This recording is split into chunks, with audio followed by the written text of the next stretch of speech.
kusema kweli saizi wasanii mnatuchanganya. Haya, msanii anaingia anakuambia sasa hivi ndugu wa Tanzania naomba mnisamee. Pole nini?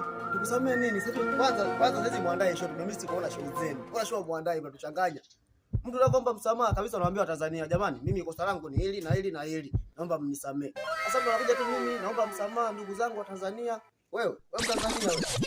Sasa hivi tumewamisi sana, muandae show. Muandae show. Mmoja akashtuka juzi hapa kaandaa show, kashtuka show kagailisha. Umeshtuka. Kabla kwako hajageuka tunataka muandae show, hiyo tushangilie show. Na siku nyingine tunaomba msamaha kwa Tanzania tukuelewe sisi sasa hapo. Wa Tanzania.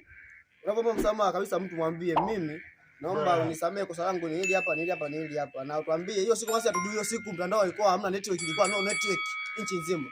Kwa naomba msamaha. Ongea, funguka, kosa lako nini msanii tukuelewe. Na bado hii haishi mpaka iishe.